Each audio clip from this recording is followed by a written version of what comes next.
दोस्तों नमस्कार, मैं ताराचंद शर्मा एडवोकेट अपने YouTube चैनल में आपका स्वागत करता हूं।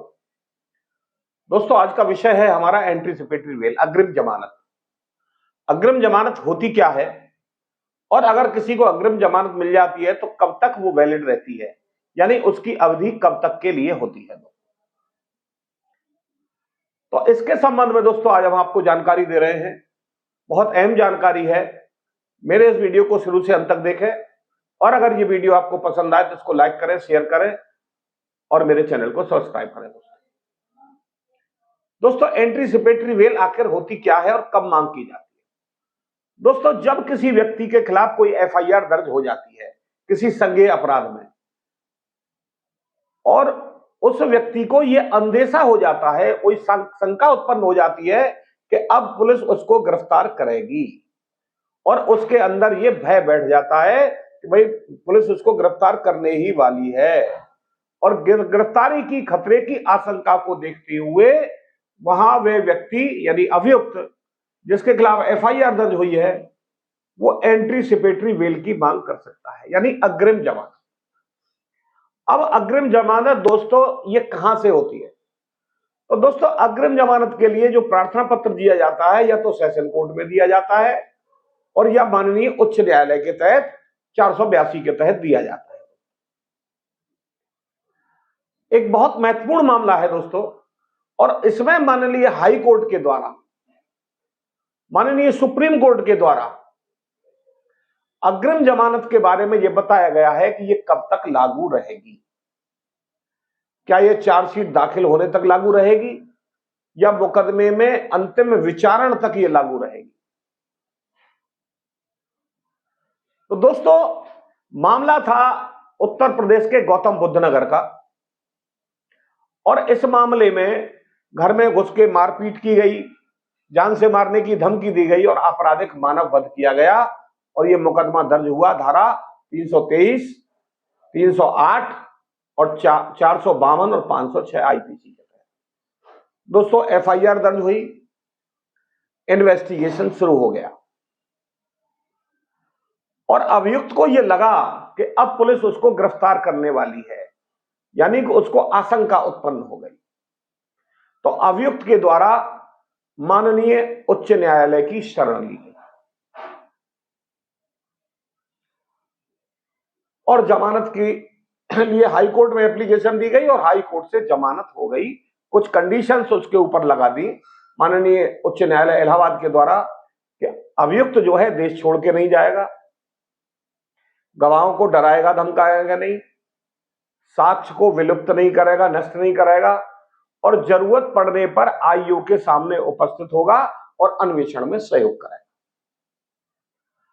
अब दोस्तों अभियुक्त के द्वारा अन्वेषण में सहयोग किया, यानी कि माननीय हाई कोर्ट के इलाहाबाद के द्वारा जो शर्तें उस पर इंपोज की गई थी उनका अभियुक्त के द्वारा अक्षर से पालन किया गया। अब होता क्या है, इन्वेस्टिगेशन होने के बाद में चार्जशीट मजिस्ट्रेट महोदय मतलब कोर्ट में दाखिल कर दी गई।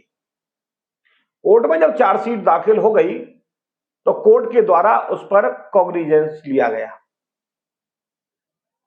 और जब कॉग्निजेंस लिया गया तो अभियुक्त के पास सम्मन नोटिस भेजे गए। अभियुक्त को जब नोटिस सम्मन मिल गए तो वो न्यायालय के समक्ष उस मुकदमे में उपस्थित हो गया और उपस्थित होने के बाद में उसके द्वारा एक एप्लीकेशन लगाई गई कि महोदय उसको जो है माननीय हाई कोर्ट इलाहाबाद से एंटीसिपेटरी बेल मिली हुई है, लिहाजा दौरान विचारण उसी एंटीसिपेटरी बेल को रेगुलर बेल में प्रज्यूम कर लिया जाए, यानी उसको रेगुलर बेल मान लिया जाए और वो बेल जो है ड्यूरिंग द ट्रायल माना जाए। उसमें मजिस्ट्रेट महोदय के द्वारा क्या किया कि उस एप्लीकेशन पर अपना आदेश किया कि जो एंटीसिपेटरी बेल अभियुक्त को मिली थी वो मात्र इन्वेस्टिगेशन के दौरान के लिए मिली थी, लिहाजा अभियुक्त को रेगुलर एप्लीकेशन के लिए रेगुलर बेल के लिए एप्लीकेशन लगानी पड़ेगी।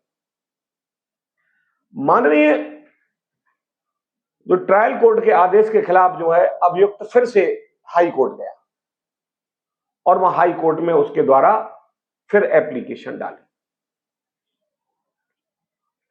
हाई कोर्ट ने 482 में जो एप्लीकेशन डाली और हाई कोर्ट ने उसको परस्यू किया, ऑर्डर को, माननीय जो ट्रायल कोर्ट के ऑर्डर को परस्यू किया, और हाई कोर्ट ने एक सुप्रीम कोर्ट के आदेश का सहारा लिया, और वो माननीय सुप्रीम कोर्ट ने जो आदेश दिया था, सुशीला अग्रवाल बनाम राष्ट्रीय राजधानी क्षेत्र दिल्ली, एनसीटी दिल्ली का हवाला दिया, जिसमें सुशीला अग्रवाल के मामले में माननीय सर्वोच्च न्यायालय के द्वारा कहा गया कि अग्रिम जमानत देते समय कोई सीमा निर्धारित नहीं की जा सकती है, यह मुकदमे के अंत तक जारी रह सकती है अग्रिम जमानत।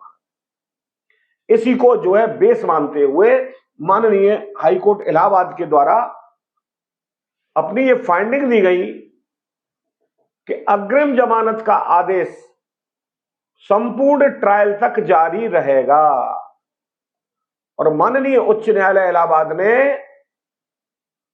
लोअर कोर्ट जो ट्रायल कोर्ट के आदेश को खारिज कर दिया और ये कहा कि ट्रायल कोर्ट के द्वारा हाई कोर्ट के आदेश का इंटरप्रिटेशन गलत निकाला गया है। दोस्तों, एंटीसिपेटरी बेल के संबंध में एक और अहम फैसला जो माननीय सुप्रीम कोर्ट के द्वारा दिया गया, और वो था डॉक्टर राजेश प्रताप गिरी वर्सेज उत्तर प्रदेश राज्य।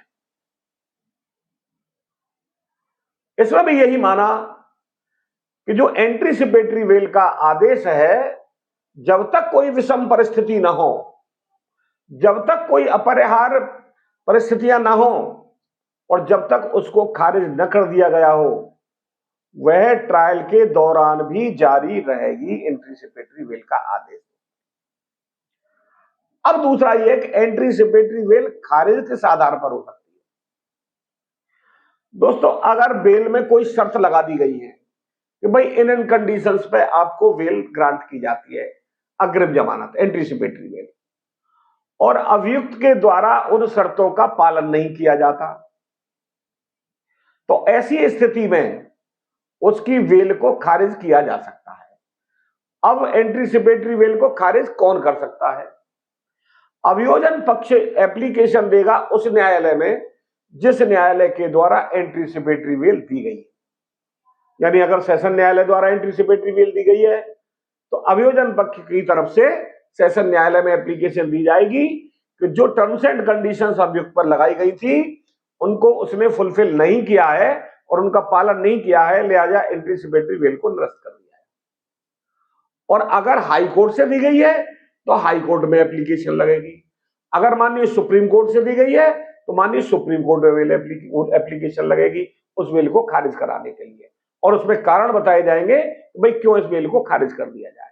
अगर कोर्ट ये मानती है कि इसने जो है अनुपालना नहीं की है, जो इसको निर्देश दिए गए थे बेल में उनका पालन नहीं किया गया शर्तों का, तो उस बेल को खारिज कर देगी, अन्यथा वो एप्लीकेशन को जो एंटीसिपेटरी बेल को खारिज कराने के लिए दिया गया है अभियोजन पक्ष की तरफ से, उसको खारिज कर देगी और एंटीसिपेटरी बेल को बरकरार बनाए रखेगी। तो दोस्तों, यहां एज ए होल मैं आपको बता दूं, अगर आप किसी को एंटीसिपेटरी बेल मिल चुकी है तो अब ट्रायल में उसको रेगुलर बेल कराने की कोई आवश्यकता नहीं है। लोग बात गलत सलाह देते हैं भाई एंटीसिपेटरी बेल हुई है ये केवल ट्रायल तक है। नहीं दोस्तों, अब माननीय सुप्रीम कोर्ट, माननीय हाई कोर्टों ने ये सो मेनी जजमेंट्स में अपने कहा है कि एंटीसिपेटरी बेल अब ड्यूरिंग द ट्रायल भी लागू रहेगी जब तक कि उसको खारिज नहीं कर दिया जाता।